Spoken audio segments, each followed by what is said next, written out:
Assalamu alaikum. Uh, Today we are going to talk about Unit 4. We have done some in the previous classes, but I want to go over again as quickly as possible. So it is about the conduit flow. If you remember that in the unit number 2, we were talking about the flow types in which we discussed that it could be a pressure conduit or it could be a open channel flow. So this unit is dedicated for the conduit flow, which is the pressure conduit, or sometimes we call it the pipe flow. So when it is a conduit flow, it could be a pipe flow mainly, and when there is a pipe, we can provide a pump to provide the pressure in that flow. So if we have a conduit, and there are basically three things which are we always looking for: the pressure in the pipe at any point, the velocity of the fluid, and the elevation, that is the potential energy of the fluid at that point. And if it is an ideal uh, condition, it means that there is no friction, there is no gravity, then there is no friction loss, and any other loss will be in that conduit flow. But in a real system, there is always energy loss. For example, in this figure, when the fluid is flowing from point 1 to point 2, it will lose some energy in terms of the elevation or in terms of the pressure or the velocity, because the friction in the pipe material and also the gravity which is pulling down the fluid. So that is considered as delta E, that is the loss of the energy between these two, section 1 and 2. So if you write the Bernoulli's equation, as we discussed, that Bernoulli's equation saying that the sum of the pressure energy, velocity energy, that is the kinetic energy, and the elevation energy, that is the potential energy, is always same at between two any points. So if we calculate the at point 2, the pressure, the velocity, and the elevation, that is the potential energy, it should be same in the ideal fluid. But if it is a real fluid, there is friction, so we have to add one more value at that point, that is the energy loss. Then we will get the energy, total energy between these 2 points exactly same. So this is the application of the Bernoulli's equation, or it is also called as the energy equation. Well, once we know that there is some energy loss, and this is the loss of the energy due to the pipe material, flow conditions, and the gravity. So let us see what are the different type of the losses, or the energy pressure or energy losses are there. In the pipe flow, we divide the losses into two parts, which is called the major loss and the minor loss. Major loss is also called as the friction loss. This is basically in the long pipe, if the fluid is flowing, it will lose some energy, which can be calculated by this relationship, which is called the Darcy-Weisbach equation, which help us to calculate the loss of the energy in a long pipe system. In fact, that the equation is showing that the head loss or the energy loss depending on various factor: the velocity in the pipe, and the length of the pipe, and the friction factor. The diameter of the pipe more bigger, it is the friction loss will be smaller. If it is the diameter is smaller, then there is more friction, and the acceleration due to gravity. So the friction factor F is actually as a coefficient which is depending on the material and the nature of the surface of the pipe. Maybe there is so much friction in that pipe as compared to, for example, the concrete pipe having a more friction as compared to the steel pipe. Also the diameter of the pipe, because if the diameter is bigger, then it will provide ease of the flow. Similarly, the length of the pipe, more distance it will cover, it will lose more energy. So these are the factors. If we know, we can calculate the energy loss in the piping system, and that is called as the major loss. There are various losses which are the minor losses, which we can calculate because of the different type of the shape of the pressure conduit. Like here, the small pipe is connected with the bigger pipe, so there is a sudden expansion. We can calculate the head loss in this connection by utilizing this equation. The V2 is the velocity in the next pipe, and A1, A2 are the area of cross section of the section 1 and the section 2. We can calculate if the diameter is given to us, right? Because we know the area is pi by 4 d square for a circular pipe. So we can calculate the head loss. Similarly, for sudden contraction, the bigger pipe connected to the smaller pipe, we can also calculate the head loss, where V2 is the velocity of the next pipe, right? Not the first pipe, next pipe, and the friction factor K. In this condition, the factor K can be calculated by this ratio A2 over A no, A2 over A1, where the area of this section you can calculate by A1, and here it is A2. So the ratio of these two factor, if you calculate, and it is coming within this value, near to this value, you can select the value of the K from this table. So this table is helpful for us to find the value of the friction coefficient. So the once you know the friction coefficient, you have the velocity of the second pipe V2, you can calculate the head loss in the sudden contractions. Similarly, if there are various fittings are there, like there are bands, there are connectors, there are valve elbows, so based on that you can calculate the head loss. Same formula which we use in the previous condition, uh, but the difference is that the value of the K. And the value of the K we can find out from this table, whether it is a gate valve, the foot valve, whatever the type of the connection is there. Based on that, you can select this value of the K, and then you can put here, you can again get the head loss. So this is another formula we can utilize to calculate the head loss. And this problem, if you remember, we solved in the class. So once you know the situation, the type of the connection in a piping system, like in this example we have this series connection of the various pipe joints, and it contains the glow valve, elbow, bands, as well as the different diameters, pipe of different diameters also here, which is the schedule is given to us. The between, for example, portion A to B, the length is 5 meter and the diameter of the pipe is 150 millimeter. Same thing for the between the pipe point B and C, that pipes are having the length 10 meter and the diameter 200 millimeter. And the friction factor also given to us, which is same for all, and the Q also given to us. So based on that Q and the diameter, you can calculate the velocities. How? Because the diameter give you the area and the Q over area will give you the velocity. So you can calculate the velocity in each section. Based on that, you can use these formulas, previous formulas, based on the different type of the situation, like a sudden contraction, sudden expansion, or it is a major loss, friction factor in the long pipe. You can calculate all the losses, and then at the end, once you calculate all the losses, the total head loss will be the sum of all the losses which you calculated in the at each section. We solved this problem in the class, so just go over that problem. If there is any question, we can discuss later on. Similarly, in series system, as I told you, if there are pipes connected in series, right, this is the situation like in the previous problem. And in the series condition is that whatever the Q entering the system, it will exit from here. So the Q will remain same because it is in a series system, right?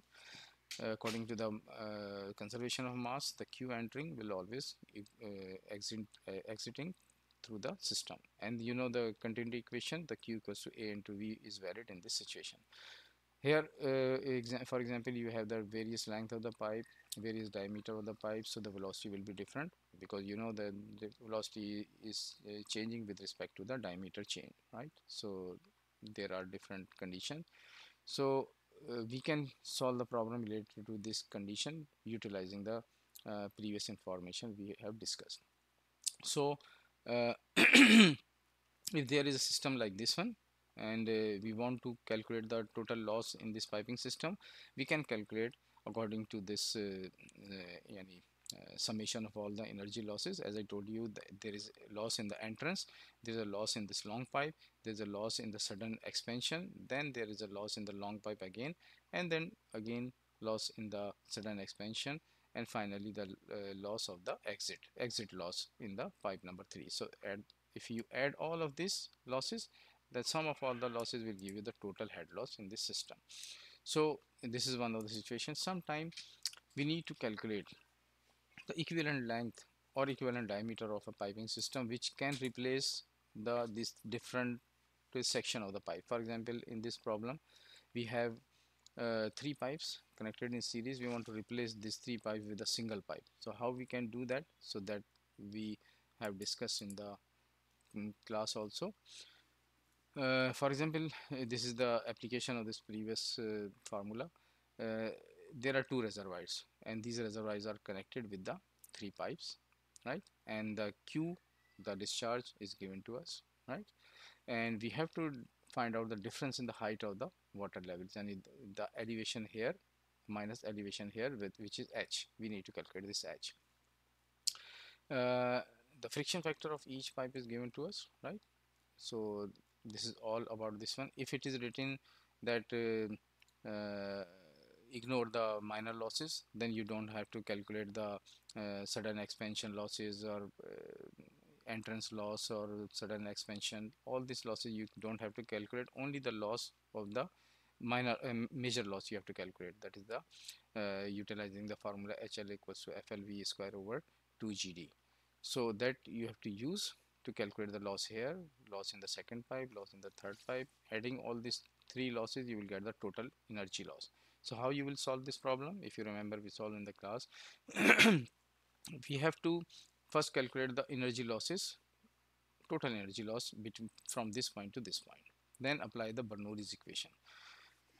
Bernoulli's equation, you know, is the P. If I apply this Bernoulli's equation between point A and point B, I can say that PA over gamma at this point plus VA square over 2G plus ZA equals to PB over gamma plus VB square over 2G plus ZB.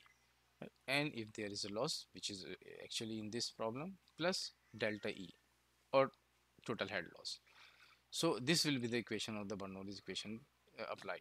So you can see that at point 1, if I am applying the Bernoulli's equation, the pressure at this point is atmospheric pressure, and it means that the PA will be equals to 0. The gauge pressure will be 0. So you can take that value P over gamma is 0. Second thing, the velocity in these big tanks. If you see the velocity of this surface, it is very slow as compared to the flow in this piping system. If in a huge tank the water is flowing with a small flow rate, there is negligible velocity of this level. The water will go down very slowly. So we can neglect that. So it means that VA can be also 0, right? So the VA will be 0. So that second term will also go. The third term left is the ZA.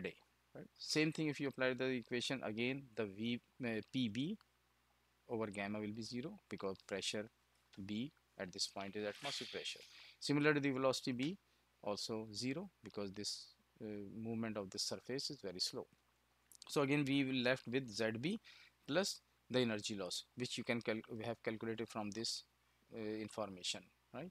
So once you will apply that, then the only thing left is ZA, ZB and delta E. Delta E also already calculated, right? So ZA minus ZB equals to the delta E, which you have calculated. That will give you the value of the H. ZA minus ZB is the H. So from that you can calculate the H. So this problem already we discussed. If you face any problem, just let me know. So this problem is based on the same which I have shown you in the previous slide. So for example, if I have to replace the length of the length of all these three pipes with a single pipe, what I have to do? Remember, in this case, the uh, the energy loss is same in all sections, right? So you can equate that the head loss in this pipe plus head loss in this pipe in head loss plus this pipe will be equal to the head loss in the pipe which with which you are replacing, with that single pipe which you want to replace with this three pipe. So head, you can start with the equation, the head loss in the new pipe equals to the head loss in this pipe plus head loss in this pipe plus head loss in this pipe. Based on that, you can use this relation, this information, the data, put in this formula of HL equals to FLV square over 2GD, 4 FLV square over 2GD. Then you will see that all the values will be cancelled out. The only thing will be left with the length of the pipe, and from here you can calculate the length of the pipe. upload this information in the blackboard, this problem, solve problem. So you can go over that problem, and if you face any problem, let me know. Similarly, this is the same problem here. Instead of replacing uh, with the length of the single pipe, we want to actually replace with a different diameter pipe. We want to find out the diameter of the pipe, what diameter is needed if we use the same length of the pipe. This will also, I will provide you the solution for that problem. If you face any problem, just let me know. We will discuss in the blackboard. Similarly, the case in the parallel pipes. What is the difference between uh, the series and the parallel pipe is that in the series the Q is same at the entrance and at the exit. Here, because there are two pipes, so there some Q will be here, some Q will be here, but at this point the both Q will make the total Q. So you can say that Q equals to Q1 plus Q2. So the sum of the Q in parallel pipe will be equals to the sum of the equals to the Q which is exiting from the single pipe. So it means that the head loss in the pipe 1 equals to head loss in the pipe 2 also. So you can equate these two equations also. So utilizing this information, again you can solve the problem of the parallel pipes. Like in this example, the two reservoirs are connected by three pipes. They are in parallel and their diameters are given, the D, 2D and 3D. And first pipe is for example having diameter of D, the next pipe is the double of that diameter, and third pipe is three times the diameter of the first pipe. So we know the diameter of these pipes, right? And the friction factor is same, it is given in for the each pipe, right? And the discharge it is given that the discharge through the larger pipe, uh, how much will be the discharge through the larger pipe, it is required. What will be the discharge through the larger pipe if the discharge through the smaller pipe is 0.03? So that is given to us. So you can start from the known value. So in this problem, what you have to do, you have to equate the condition that the Q1 plus Q2 equals to Q, right? So you can say that A1 V1 equals to A2 V2, this one equation. Then you can say that the head loss here plus head loss here is same, right? So if you equate any these two pipe also, so for these three pipe you can utilize any two relationship. Yani there are three pipes in parallel. You can say that head loss in pipe 1 and pipe 2 is same, or you can say head loss in the pipe 1 and pipe 3 is same. Once you will write this one with the formula 4FLV square over 2GD, then after putting this value of the diameter, the length and the Q and the velocity, then you will see that the one unknown will appear. Then from that you can calculate the other unknown. So again I will provide you the solution of this problem and go over that, and we will discuss again in the next in the blackboard, inshallah, right? So this is all about this unit. So we will inshallah continue discussion on the blackboard, and I will upload the solution of the problem. And you can solve from your book. There are some solved problem as well as there are some problems for practice, right? Okay, thank you very much.